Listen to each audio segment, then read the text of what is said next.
That could have been a defend. There was a Jack 7 hand. I think I could have defended there actually. Oh, that's okay. All right, we can stop this now and go to Sure. look at your poker tracker hands that you're losing money on. Sure. So how do you want to do this? So you can look at past what was it? Past results or whatever hands you played today, and we can just load up all the ones that you're losing. Sure. The most we can money. do actually. I think these are today. So here we go. So I had about 2,000 hands today, and then we can just click one, I guess. Yeah. And then you'll see all the hands. Yeah. Okay. Let's do it. So yeah, let's see. For example, this one was like, I think it was pretty much a cooler. I did put already a review session on it. So ace 9, I call here. Yep. I flop 2 pair, checks, bets. I call here. Yep. I basically make a full house, check again. He bets. I call again. Now I bet small to induce. He just shoves on me, and I just call, and he has ace jack. That's one of those type of hands here. But I think that was just a standard cooler. I don't think that there's much to talk about here. Yeah. Beating pretty much every ace that he could have, ace 5, beating 5s. Blocking 9's pretty hard. So there's like one combo off. So there's like 3 jacks left plus 1 ace. So he has he doesn't have many combos of ace jack. He has 2 combos of 9s left or something like that. So I wouldn't worry about it too much. Yeah. But what I would say is that you're bit sizing on the turn like that. So what if you knowing what we talked about now on the turn, like don't even think about it.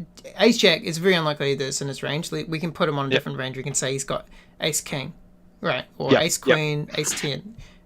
Whatever, and, ace x. Yeah, ace x, right? And so when he bets the turn here, what do you want to do? Because we want to get him in, right? And problem is that if we only call here, the only way it's going to go in if he puts it in. So we basically want to take control. He said that he's got something because he's bet on the turn half pot. And so what do you reckon a good sizing is to get in like the ace king, 9s, jacks, all those hands? So at this point right now, I think that ace king and ace x would call, for example. Well, let's see. So there's 25 already in the pot, and he bets 12. So we can go from something like 46, I think. Yeah, I think even bigger. I think even bigger. Or 56. I think between 46 to 56. I think that was the range that I would be assigning to. Yeah. 46 on the smaller side, 56 smaller. That's my gut feeling. What would you recommend? I think going because we want to get him in 2 streets, right? And he's got $1.76. So we want to be going like making the pot the pot needs to be at least his stack size. So in order to do that, we're going to have to make it about 60 cents, it looks like, right? So we put in, if you put in 60 and he's adding on 48 from his stack, then the pot's about, 145, and his stack will be about 120. Yeah. So right. So like I think that's how I'd be thinking about it. How much can I get in so that he's got less in the pot? So it's a very easy call for him on the river, basically no matter what. Because if he's got something on the turn, he's going to be calling on the turn, pretty much. So basically, then you would say like maybe not 46, but more maybe closer to like 58, something like that. Yeah, something a little bit bigger. And it's still going to call if he's hit. Like he's got 9s, jacks, ace king, ace x. He's going to be calling. Okay. Yeah, he might even be calling with kings and queens as well. Right, because it's more or less likely for me to have an ace, right? Yeah, exactly. Yeah. So definitely can get more money out of that. So there's some other ones. I think this was again. Do you want this to one down top to bottom? Yeah, to start with the top. This one. one, sure. Yeah. Sure. I think this one was just a mistake pre-flop. So I got raised, and I decided here to shove from this particular player, which I should not be doing with ace king. This was just me kind of just trying to see what they're shoving with. I'm just trying to figure out. This was honestly for information, so I wouldn't really count this hand as in my poker tracker. I usually don't shove ace king off. against players, maybe small blind versus big blind, but even then, usually not, unless it's suited. Very rarely, unless I know it's like a maniac or something. Usually my shoving ranges is just kings or aces. Against short stacks, it's queens and ace king suited and offsuit against, for example, somebody has like 72, like this guy right here. This man 98, I would, for example, shove, and this guy here would shove ace king off, but I would not shove it against for 100 big blinds. This is just perfect. Yeah, no, that sounds I was honestly just curious to see if this is because in 9 max, this is always kings or aces, and mostly aces. Kings are crying call. I was just kind of curious at this point in time because lots of people were 4-betting me here and there. I just wanted to kind of find out, and sometimes it was ace jacks, a couple of times it was actually 4s. So then I wasn't quite sure. I wasn't quite sure what people are doing. Yeah, you're right. That most of the time it's aces, kings, and what about your? Would you call a 4-bet here, or would you fold? I would fold. Okay. I would call if I would had, for example, ace king suited. Okay, no, that sounds right. Your ranges sound perfect. So let's just get out of that. I would call queens, ace king, and I'm thinking about jacks too, but I would probably fold jacks to be honest. I would 4-bet in this spot. Because they've only got when they're 4-betting kings and aces basically. Or ace king, which we don't really want to. I mean, it's like they can have it if they're 4-betting ace king. Screw it. This one was actually one of the pre-flop ones. Again, this was me just getting kind of queens in. This was at the time that I still wasn't quite sure what exactly would be happening. But this is one interesting hand actually. So yeah, we have queens. I 4-bet with queens. I get called. Comes pretty low here. Checks. I decide to bet less than half pot, but third pot. You get a call. At this point, he checks. I check back, and then they decide to rip it. And at this point, I just wasn't sure what he was representing and what he could have here. I'm thinking, well, I'm getting beat by kings, and I'm thinking that he would probably 5-bet get them all in. So I would either have some kind of flush draw, like ace king, maybe a flush draw. He could maybe have 9s. He could have 10s. He could maybe have jacks. I feel those are the hands that we have, and we're getting crushed by aces, which I think would also get it in, and kings, which would also get it in, which I don't think it's as likely. So at that point, I did decide to call, and unfortunately, I got shown the really weird hand 8-7. Probably didn't see that one coming, but for our river 2 pair. Yeah. So what do you think? So this is more important, I think, in these situations. Is what do you think he thinks you have when you 4-bet? I think he thinks that I have basically jacks plus and ace king. Yeah, I think he just puts you on kings and aces. Oh, really? Okay. Yeah, because that's what people in Twitter are thinking. They're like, 4-betting, he's got kings or aces. If I call with 8-7, I might get lucky and hit a 2 pair or a straight or a flush, and then I can stack kings and aces. That's what they're thinking. I see. Yeah, and so it becomes very easy for you to be able to tell if they shove, they've basically got something, because he's only calling with kings. Like, he's only calling a 4-bet with kings and aces. Sometimes they just randomly call 4-bets with kings and aces. I don't know why. Ace king suited and random shit. And so if you're like, okay, he's got one of those hands, I'm beaten by basically everything. So I can pretty much, when he calls me here, I can sort of keep the pot really small and just check it down. If possible, or just fold if he shows any signs of action, because I'm behind to everything except for ace king, which probably isn't going to be betting that much anyway, because they're going to be scared of my kings and aces, unless they've hit the flush, right? So yeah. So, because I know that sometimes people would 4-bet ace king. So the thing again is, would you not be scared of them trying to bluff you off like ace king? Well, so say for example, I have queens right here, and then the thing is, if I check it down, right, they might think, okay, well, he has ace king, and then they would bet at you. You would call down at least one street, right? Well, you can call down one street for sure. But I mean, there's some of the thinking, kinds of thinking that was losing me a lot of money as well. Where I'm thinking it's a really good spot for them to bluff me with these kind of hands. But honestly, it's the same percentage as the trappers. Like, people just aren't thinking like that. They're thinking, have I hit this board? If not, then I'm not beating. Like, that's what they're thinking. You're right. It's a lot lower than it's just a notch lower of thinking. Yeah. Not intelligence wise. It's just the game wise, strategy wise. Yeah. They're thinking. So in this case, this guy's been like, I've hit an 8. I have equity. It's top pair on the flop. This is a really good hand. so he can continue, right?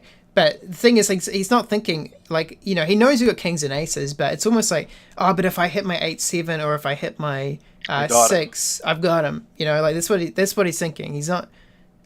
It's pretty straightforward. I shouldn't say straightforward. I should say it's a different kind of thinking than what we would be thinking at a higher stake. High stakes, it's a lot less. It's a lot more of these, mind games. But in these stakes, it's not. They're not thinking about mind games. They're thinking about what hand they've got and what hand you've got. Okay. Yeah, and a lot of time not even thinking about what hand you've got. But yeah, it just means like this is what I was talking about before in 3-bet pots, where it's like people are very sticky when they hit. And the problem with when they hit, I noticed when they hit, they do get sticky when they hit, and even when they sometimes have, I noticed, like, for example, in 3-bet pots, and I noticed sometimes some people have like 5s, right? They call a 3-bet in 5s, and they'll call you down because they put you on ace king. Yeah, exactly. And so usually that's why, So like usually if I that's what I said earlier on when I mentioned the 3-bet pots is like if I can like bet, c-bet, for half pot or usually like one blind less than half pot. If they fold, I get the money. If they call me down, if they call me, I give up. Yeah. Right? And that's it. And I just noticed that more than 50% of the time, I get a fold. Yeah. I mean... That's all I'm saying, But that's just my experience, right? 4-bet pots, completely different. 4-bets is a different story. It's usually, 4-bets very different. I think the same. I think I don't feel as good about 3-betting into an hour because I find the problem is that a lot of the times that people are calling us into an hour, they've got pocket pairs which don't fold anyway, and so when they've got pocket pairs, they've got random stuff, they've actually got the cards that they should have, which is any of the high pairs or ace king or whatever, and so because their ranges are so wide in 3-bet pots, it becomes I don't actually know if it's profitable c-bet in 3-bet pots unless you actually hit into an hour. So I pretty much maybe something to experiment with. I'm not sure yet either myself. I know in 9max, I feel it is. I should probably do like a tally on it, like just export all my hands, and then like get to see exactly how many hands when you like 3-bet and then c-bet, how many folds you get, and see the profitability of it. I'm curious to find out too, because just looking at it, it seems to me that it's working, but I'm not sure 100% yet. Well, let's go off my ridiculous 20 big blinds per 100 at the moment, right? Because during that time, I pretty much wasn't 3-betting literally anything in any position except for Jack Jacks plus Ace King. That's it. And that's all. And I was still getting a ridiculous win rate. And I think maybe that's why I was getting ridiculous win rate, because I wasn't losing money to people being really sticky in 3-bet pots. And I did try out the 3-bet, like I said before, and I wasn't making money when I was doing it. And so just playing super tight and being like, this is what I'm doing into an hour and 5 an hour, and I can bring it back later. I think is just something that we might just have to be doing. Yeah, that's fair enough. I mean, it's like it is a strategy to beat it, right? You're trying to beat it, and then later on you adjust as you move up. Exactly. Okay. It's worth trying. Yeah, it's definitely worth trying. No, I definitely want to try it out. Yeah, it's like I'll try out both. I'm just really curious to see like what would be the resules then. Yeah, I feel, hey man, if it works, I'm doing it. There's no ego in this involved. This is 100%. You want to move up, right? Yeah. Let me just write that down as well. So it's like so I'll just put that down for what. So basically, in short, it'll be just 3-bet for value. Basically. Only 3-bet for value. That's it. Only 3-bet for value. Only 3-bet for value. And then you can decide whether the board texture is good enough for you to bluff. To be honest, like if it's like anything below 10, like if everything's below 10, I just do not c-bet on those boards if I 3-bet. Because people are going to be calling with literally anything. Like they're going to be calling with they're going to be calling with any overcards, they're going to be calling with any pocket pairs, they're going to be calling with any random shit they've got. Like it's just there has to be a broad way on the board for me to bluff c-bet on a 3-bet. Yeah, when I 3-bet. Otherwise, it's just people just always call me down. It was ridiculous. Like it's kind of funny. Pocket twos. They put you on ace king. I'm not sure. They soul rate you. Yeah, I'm not sure if my 2 and L is the same. Let me just check really fast. But my 5 and L, yeah, and this is the same. So I lose money by playing Ace King off, and both 2 and L and 5 and L, and I still have that ridiculous win rate. My 5 and L, I lose so much money by playing Ace King off. It's ridiculous. My entire deficit is just my Ace King off. I have no idea how it works. So in 2 and L, How do doesn't you need to check matter. actually my profitability by the hand? Do you know Go that? I'm to curious to how that works. stats, view View stats stats, and and then then statistics up the top, uh-huh. and then go to report, range. Yeah, hold'em hand range. Yep. Yeah, and then you can click on Ace King off. Okay, so you make money if you're Ace King, which is nice. Well, there's only 100 hands. I mean, this would only all hands. It's probably not. Yeah, it's still better than mine. It's I don't know how many have I played on Ace King. Yeah, to be fair, mine's only over 24 hands, but still, I'm not good at Ace King off. Like my Ace King suit is always profitable, but I'm not sure. Because Ace King off, I figured that's the hand that I'm 3-betting most with, right? You 3-bet with Ace King off. Yeah, of course. You have the most combos of it. Yeah. Yeah, and so I just before I was C-betting a lot with Ace King. I was being like trying to get people to fold, and then I was just never getting anyone to fold, and I was just losing a whole bunch of money, and getting super frustrated with it. So I think I just PTSD now. Yeah, I still play it, but I'm very cautious to play unless I've actually hit. It's kind of funny. Maybe me and just Ace King off are just not looking good, but 2 and L and Ace King off, just not meant to be. Yeah. Is there any other spots we can have a look at? Let me just have a look through my notes and just see something that I noticed from what we were doing. Yeah, your hand reading seems pretty good. And your ranges, I think if you just tighten up a little bit, just use my ranges for now. They're not that much tighter.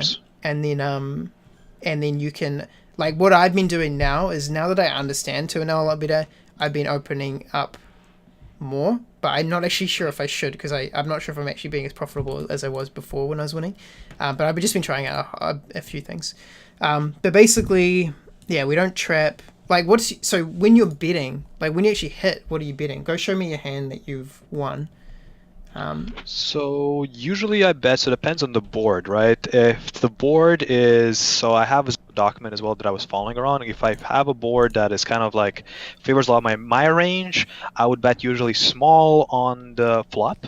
And then if I'm still hit it, if I had a strong on the flop, or if I still hit it on the turn, then I start betting bigger. Okay. If it's multi-way, I would bet a lot. I would even overbet. But usually I don't do it anymore, but usually just bet a lot, 75, 80%. Okay. Do you want to show me the Ace Queen? Yeah. So don't actually know. It doesn't sound like your thinking is correct for that yet. Let's have a look. Fair enough. There's a good 3-bet hand. So bets here, I call. Bets again. Here raise. I don't. And he gets it in here. Sure. I had notes on this particular person that okay. he was pretty fishy though, so that's why I said this one wasn't that interesting. I knew that he would stack up with King Queen. Okay, cool. Yeah. I don't think some of these are very interesting. Just get it all in pre-flop. It's standard. And this is some person that just called me with 4s.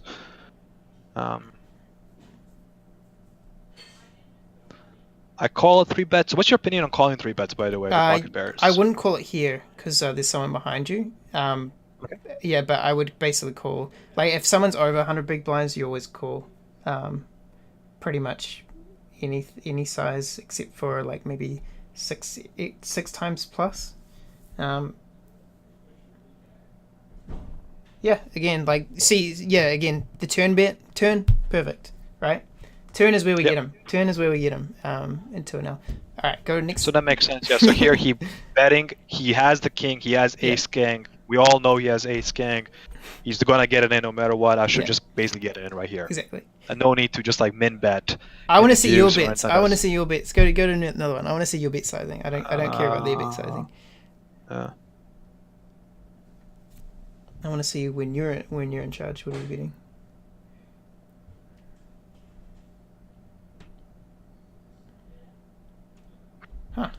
Interesting. Okay. Okay. I think you definitely need a bit bigger on the flop when you hit something. Okay. Yeah, because I mean this one's kind of a tricky one because like he can be betting. If you go back a bit, go to his turn sizing because he. Oh no, nothing happened on the turn. He just Yeah. on the flop he raises min raises. Yeah. I think that's fine. I think that's fine the turn because it's sort of like when the flush comes in, you like we already know that recreational players just they look at the flush and ugh! And so like if we just not betting on the flush, I think it's fine. It's good because it makes him think you don't have a flush. And then he's overbetting here and then on the river. Usually, what I found from recreation players sometimes is what they're doing is when they bet big on the river, usually they want to get paid because they didn't get paid earlier on the streets. However, when they overbet like this, I don't think they have a super nutted hand. That is tough. From recreational players. That's kind of what I found. Yeah, I think it's tough, but you've got such a good hand that it's like you can put them on the ace queens anyway. Yeah. So that's why I kind of went for it at that point, but definitely on the flop, like because what do we know about 2NL players? It's that if they don't hit, they don't call, right? So pretty much he's going to be calling his entire range that hits to almost any size. So we want to be big on the flop so that the pot goes up and that we can get in a stack. And that's where we make our money because people versing us, they don't play the same. They play scared, right? They're like, I don't want him to fold off of his range, so I'll be at small. I'll be at half pot or 1/3 pot. Does that make sense? It does. Yeah. It's basically pretty straightforward. You hit, you want to bet. Don't be scared of value cutting yourself. Just bet big and get the money. Yeah, they will call if they've got it, and all the time they're not going to have it. I mean, these hands are really not interesting. I mean, they were just me hitting good hands and then just going with it. It's okay. That was basically my point. Like I just wanted to see if you were betting bet big when you hit. I think what is it? We want big pots with big hands. Okay. We want big pots with big hands. Pots with small hands. Yeah. So don't even think about what the range is, because we can range 2NL players when when we're sort of like calling them down, or if it's very obvious, like we say, if they're 4-betting, we're putting them on this range, or if they're in the under the gun, they're going to play tighter or whatever. But we basically say those things because that's like the average, or like what it should be. And if we think about like under the gun has a strong range, it means that we play less worse hands versus under the gun, right? But then a lot of the time you got players that just play anything on under the gun.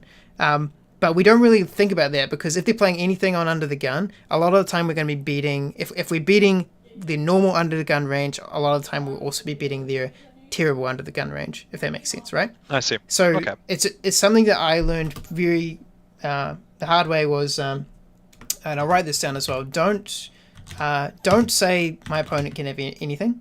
I don't know if you say that. Only when they limp.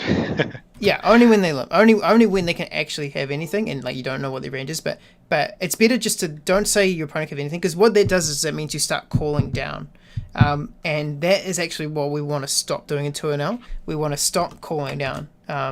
And I'm going to write that down as well because it's probably the thing that makes you most money. Stop calling down. If we can call the flop. But if a player is continuing on the turn, they've got something. I think that out of everything we talked right now, I think that is the biggest thing that's killing me right now. Yeah. It's on the turn play. I'm actually looking through my league tracker on Poker Tracker. I think that is one of the biggest problems I have on 6 max. I call down the turn way too much. Yeah, and if you stop doing that, you'll be more profitable for sure. I think that's actually probably the biggest issue. And then you know what, that compiles. The mistakes just compounds. I mean, you call down the turn, all of a sudden you might have a marginal hand, and they bet the river. You have to fold or call. You're losing money in the long term. Yeah, a lot. I think that is actually the biggest problem I'm having. And then it's same as someone's re-raising us. It's very unlikely that they are bluffing. It's not. It's people aren't playing 2NL bluff super hard. Like they do it, but it's the same percent. It's like 3 to 5% of hands people are raising are bluffs, but every other time they're re-raising, they're actually got a strong hand. So when we're calling down, and we're not leading, then it's not profitable for us over a lot of hands. Like unless we've got the nuts, right, and someone's re-raising us, then it's like, oh, they're probably bluffing. But most of the time, they just don't do that. When they re-raise, they've got something. And so that's another thing that we need to make sure we're thinking about, is that people aren't re-raising in those situations that are easy to re-raise on, like paired boards and stuff. They're not doing that without good hands very often. People still do it sometimes, and you can call them down, say if you've got a draw, like a good draw. But if you don't have a good draw, you don't do like fancy shit where you like re-raise their re-raise, or like 3-bet or whatever their re-raise, because you're like, he can bluff a lot on these spots. Like, just assume people aren't bluffing, and you're going to be profitable in 2NL, because I think also that's a big takeaway. Just don't get the ego involved. Yeah. I mean, you can still have fun, because I think it's quite fun when you get those spots where people are c-betting, and then you get a figure. You can basically put them on hands, being like, this guy's got a, on that, like the king ace board, it's like, this guy's not c-betting, he's got a king, if I bet this much it's going to happen. So you can still do that kind of stuff, and I think it's much easier to guess people's hands because they play it so straightforward. Like, we looked at in the limp part, it's like, when he bets, he didn't bet on the flop, but he's betting on the turn. That means he's probably got a 4 or maybe like third pair or something like that. Or he's hit on the turn, so that means that I can do this with my hand or whatever. But it's less about making people fold off of stuff and more knowing when we should be folding. That's what I've been finding. It's just knowing when we should be folding rather than getting other people to fold off stuff. Like, people don't fold second pair very often, even if you're betting over pot. Right. Yeah, unless it's like there's an ace or a flush on board where it's like... They live to see you bluff and catch you bluff. Yeah. Like people are scared of aces. I'll write it down as well. Players are scared of ace high, aces. Right. They're scared of flushes. They are scared of under the gun. But that's pretty much all they're scared of. And 4 bets. And they are scared of 4 bets. 4 bets. But that's pretty much all they're scared of, right? A lot of the times, if they have second pair, they're not going to be folding unless one of those things is on the board. Unless you're under the gun, unless you're, unless it's an ace, or unless it's a flush, or your 4 bet, they're not going to be scared to call down with their second pair. So don't be betting when you think they're on the second pair. Okay. Yeah, pretty much. Because it might, like, this is the thing about poker, right? It might seem a lot of the time like a lot of the spots we are making money because of variance, but a lot of the times we're not over time actually making money off spots. We just thought we were because we had like three times where we hit well and we remember it. And so I still struggle with it. I think my 5NL play is I think it's different from the way I play 2NL, and that's my problem, which is why I'm losing it. But I think as soon as it aligns more with my 2NL play, then I'll... Funnily, I think I'm kind of in a similar place. I think with my 9 max and 6 max, I mean, it really shouldn't be that big of a difference. Like, I should be at least breaking. It's so weird. It's like, I should not be losing 10 big blinds per 100 almost at 6 mass and winning 3 or 4 at over 100,000 and 9 max. It's not really that big of a different game. Yeah. And I think it's just me getting in my head, and I think that's kind of the issue here. Just for some reason, it felt like people are trying to bluff me off everything, and people are trying to constantly 3-bet me and everything else. But it's just not. I think it's just my head, and that's what kind of downswirled. Yeah. So thanks for your help, man. I think that kind of cleared up some couple of things that I think that I'll kind of pay attention to that, and I think I'll kind of change up a little bit my style a bit about betting. Okay. I think that makes a bit more sense. So definitely betting a bit more for value, and then being a bit more scared of turn bets, and kind of trying to then figure out what to do in that spot, how to exploit that. Should I be kind of folding in those spots, or should I be calling for the draws, or should I be trying to get the money in as much as I can if I have a better hand, like a 2-pair plus type of hand? Yeah, no, So that sounds good. I I think mean, we can. turn play. I mean, I can give you a little bit more time because I just wanted to talk about Sure, no two problem. things. I want to talk about tilt really quick and then just do a quick quick wrap up. If that's so good. So actually, I was interested because we were just talking about tilt then in a way. What do you say when you're on tilt? Like what are you doing when you are tilting? What do you mean? What am I doing? Like how people say shit out loud where they're like fuck Oh, yeah. so for me, the tilt is actually not really tilt with related to running like variance bad, Mm, which is kind of funny. So it's not necessarily like, for example, I got like last night I got in, for example, a full house against a royal flush. mm, Just okay, whatever, right? And a bunch of other times, you get sometimes kings over aces, yeah. and sometimes some hands like that. Sometimes it sucks, but honestly, I kind of don't really get tilted over that anymore Yeah. as much. What I do get tilted is at myself. Okay. When I make a bad play, when I call down a spot I should have folded. Mm, Like, it's obvious that he has this, and I even call it out loud sometimes what he has, and I still call. yeah. Right. Yeah. And those spots, like I already knew what he had, and I just call it off. And those things, I kind of get pissed at myself, Mm, and Yeah. that's why I get tilted off it. And then tilt off one or two stacks, and then then I stop playing, and then for a little bit, and then I get back to it, and then usually start going back up. So that's kind of how my 9 max has been going. Okay. Is now I haven't really been tilting too much at 2-L. Just I've been playing bad. That's just at 6 max. I've just been kind of playing bad, not really losing to tilt. Interesting. But yeah. I had that same one as well, where it's like I kind of figured it out that I want to. I mean, I think is it Assassinato or whatever talks about this. I know because I read Jared Tendler's book, poker. What was it? The Poker Mindset or whatever. I can't remember. I just started reading it actually. It's really good. So far it's good. Yeah, but I think it's even there or somewhere else. But it's pretty much this mindset that I want to catch someone bluffing because it'll make me feel smart or feel cool or Right. whatever. Right. And I was doing that one as well, where it's like I think I know what they've got, but I kind of just need a call anyway. Yeah, and it's I mean, yeah, we want to be over folding into an L, and so you can feel good about folding and just pretend that you were right. Into an L. Just pretend you're right. It's fine. I was actually thinking about starting on the we talked about it on the Discord because we have a Discord for 2L players as well that I'll invite you to.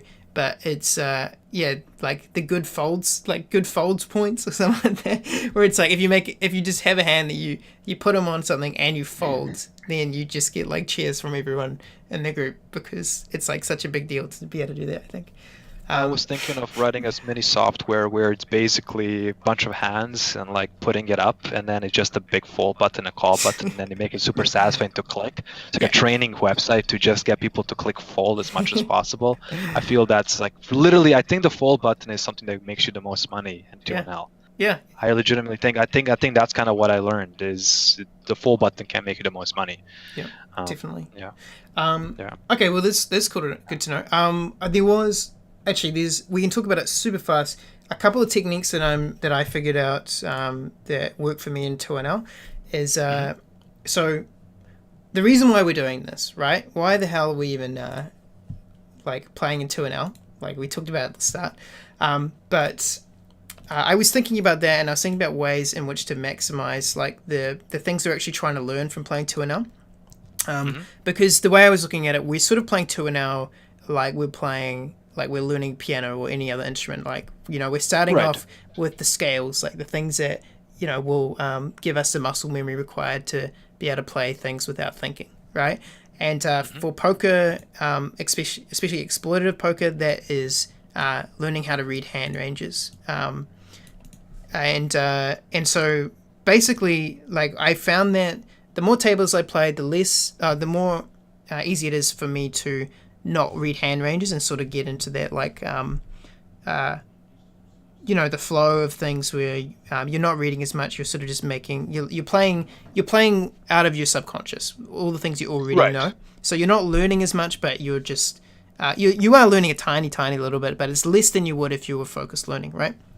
Right, I agree. 1 or 2 tables, I feel it's like optimal. Yeah. Anything more than that is autopilot. Well, I was thinking, I think it's fine to do multiple tables, but you need to get the scales practice in every day, basically, right? And so for me, what I was actually doing is I will load up one table and I'll start on one table, and I'm not allowed to load up a second table until I'm up one buy-in.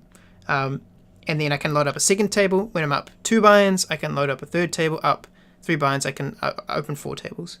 And that is a really good tip. Yeah, definitely. I would really definitely. Yeah. I'd definitely try it out, because what it means is that when you're playing one table, you're super focused. You're focused on reading hands. You just want to get to that second table, and so there's a lot of incentive to do it as well.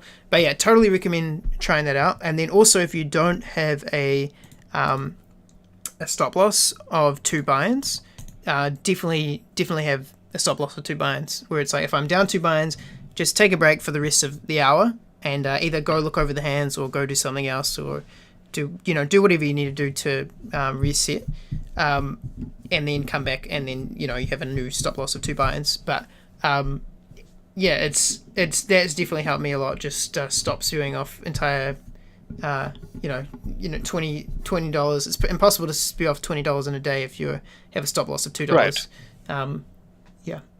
But definitely those two things. I really, really like your idea of loading up one table. I was actually thinking just about that the other day. Funny enough, coincidence, I was really thinking about it because in that book that you were mentioning, they are saying it's a good idea to always have some kind of warm-up.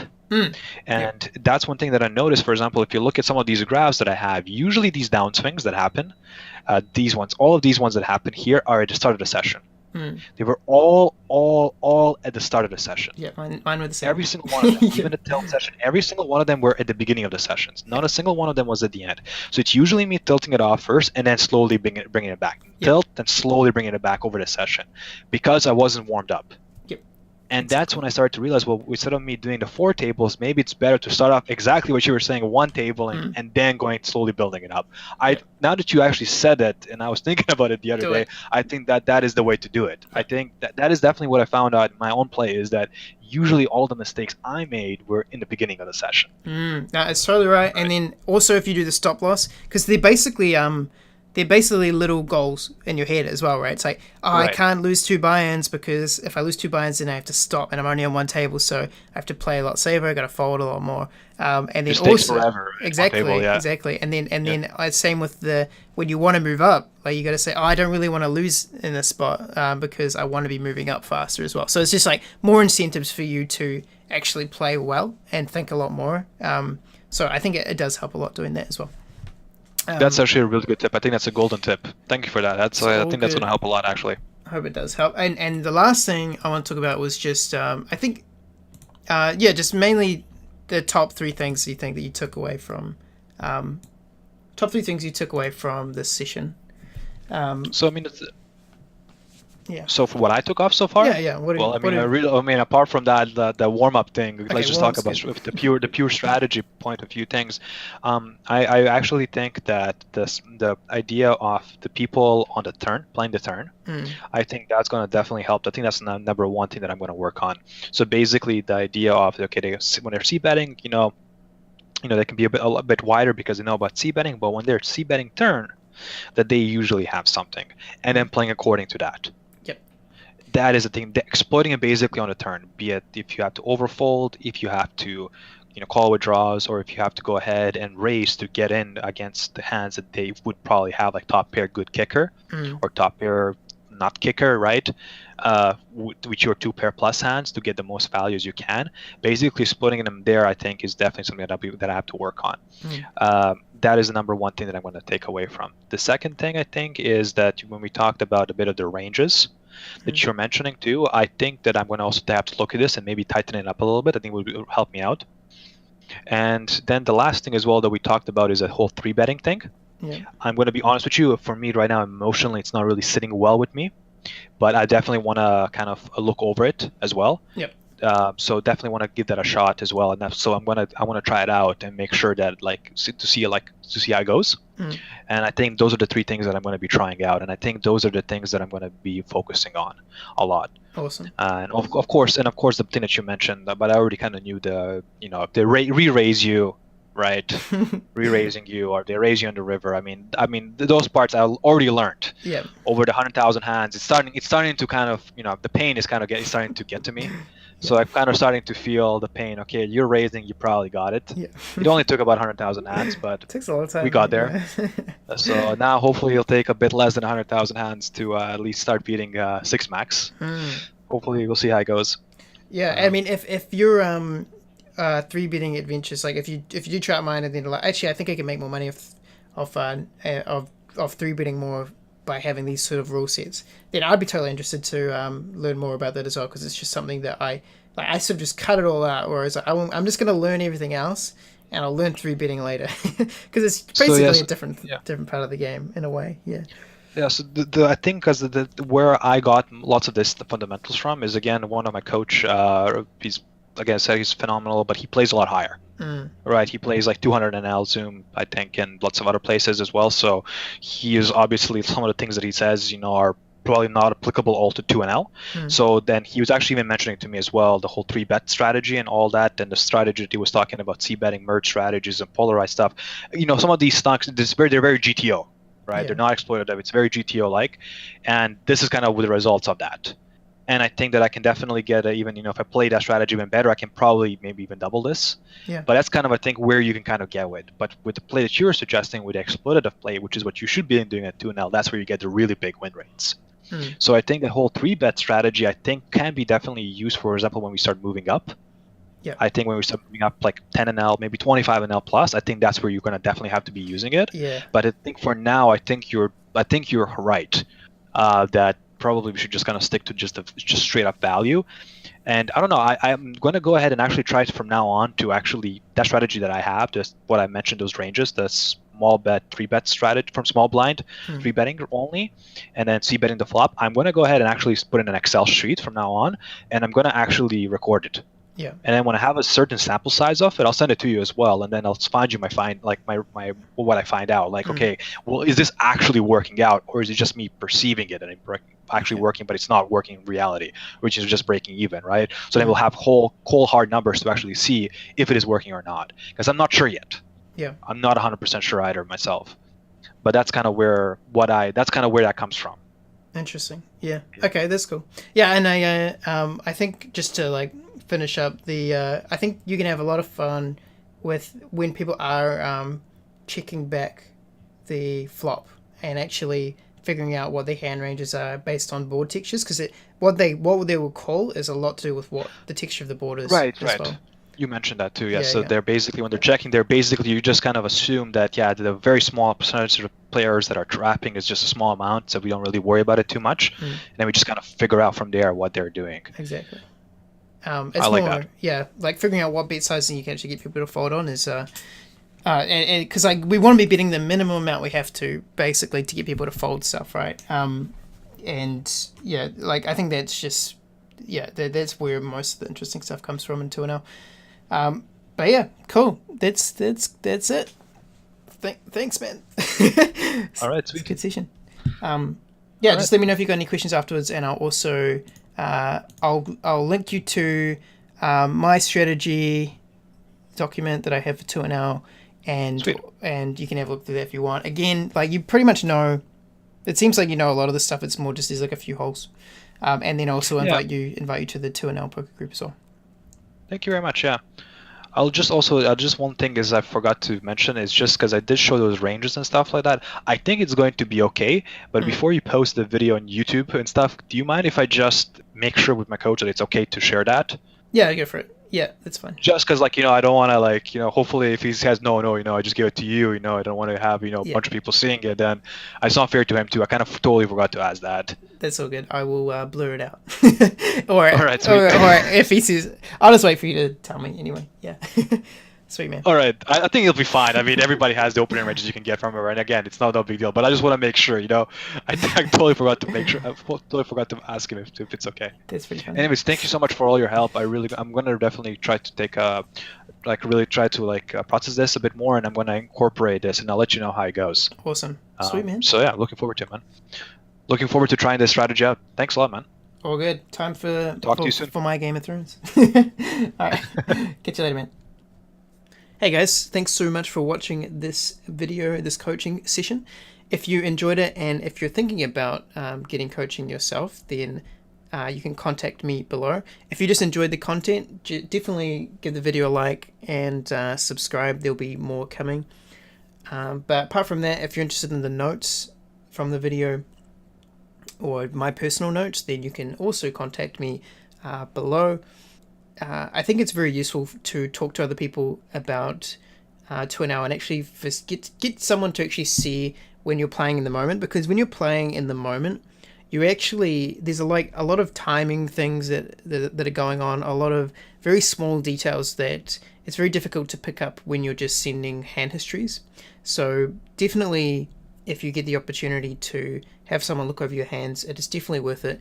They can see all the small mistakes that you're making that can over time, like if you're playing perfectly, or if you're even just playing a little bit better, might be making me will make you profitable when playing 2NL.